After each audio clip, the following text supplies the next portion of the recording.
katon näytöstä samaan aikaan takapenkiltä, että miltä tää näyttää. And off we go! Joten, mitä on viime päivien aikana tapahtunut? Olin Rovaniemellä yötä yhdessä paikkaa, tai en Rovaniemellä, mutta Petäjäisellä. Siellä oli semmonen mahtava pato, vesivoimala paikka, ja siinä sen varrella oli tosi hyvä paikka nukkua. Tässä oppii jo näin paljon, että mitkä on hyviä paikkoja vetää asuntoautolla parkkiin. En tiedä vielä onko hyviä, mutta ei ainakaan ollut huonoja. Että yksi oli keskellä metikköä, semmonen hiljainen valtatie tai tie.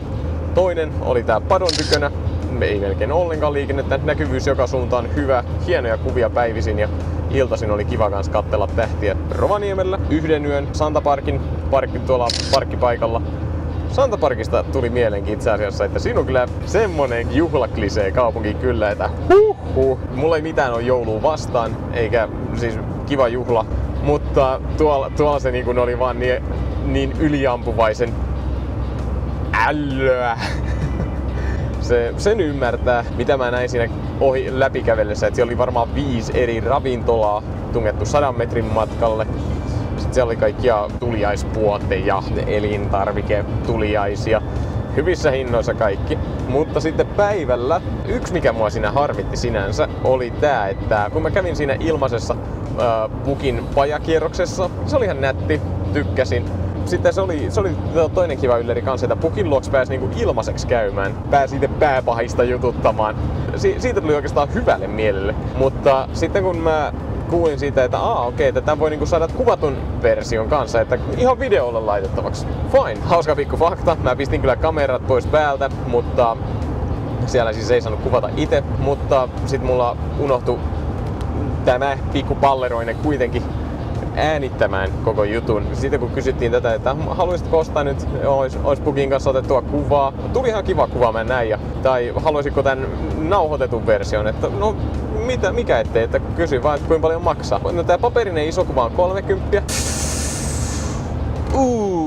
Sitten olisi näitä joulukortteja, että tämmösiä olisi 5 kappaletta ja nää olisi 25 €.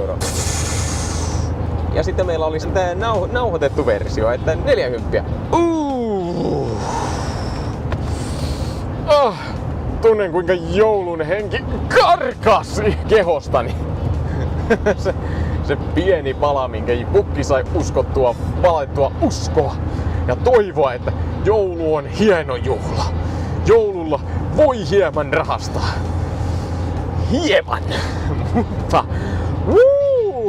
mun mielestä oli aika suolaiset hinnat siihen nähden, että okei, saat kuvan 30. Wow! Kallista paperia. No, mikä mä oon heidän hinnoituspolitiikkansa ihmettelemään ja kritisoimaan. Joka tapauksessa Pukinpaja tuli käytyä. Nimittäin sen sijaan toinen ehdottomasti mun mielestä käymisen arvoinen paikka oli siinä ihan vieressä ja se oli Haskiparkki.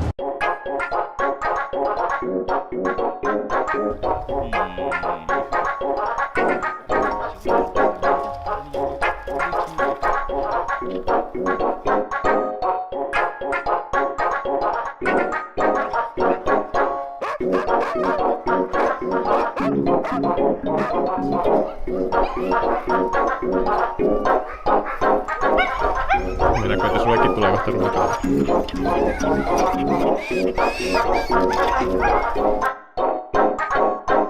Ai että siellä oli nättejä koiria, ne oli niin pyrsiä, ne oli niin juloja, se oli pieniä, se oli isoja, se oli nuoria, se oli vanhoja. Mä olisin voinut ottaa ne kaikki vaikka tänne autoon mukaan, että me lähdetään kiertää Lappia. Haskit on ollut aina mun suosikkikoiria ja se paikka on oikeastaan paljon paremman vastineen rahalle kuin mikään tuolla Joulupukin kylässä. Riitti kun maksoit 10, niin sä pääset katsomaan sinne ihan niin pitkäksi aikaa kuin haluat, vaikka koko päiväksi paijaamaan niitä palleroita. Ja niitä oli häkissä ja sit niitä oli valjaissa ja niitä sai rapsutella sieltä häkin silmukoista ja ne tuli aina nuukkimaan ja oli se, että rapsuta muakin vähän ja muakaan se Ihan valehtelematta kävin suurin piirtein kaikki 70 vai 80 haskia sieltä läpi ja rapsutin jokasta. Sulonen.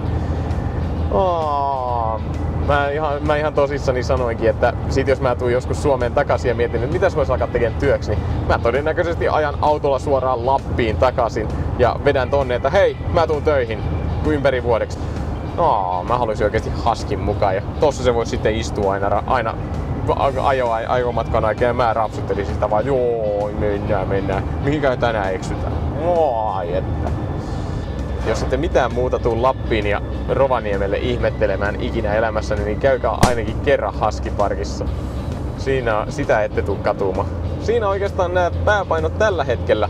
Nyt mä oon tosiaan suuntamassa sinne Sodankylään 40 kilometriä. Seuraavan videon tosiaan mä yritän tehdä vähän drone-kuvaa enemmän. Joo. Ei kai muuta. Nähdään seuraavassa videossa. Se on taas moro, ciao!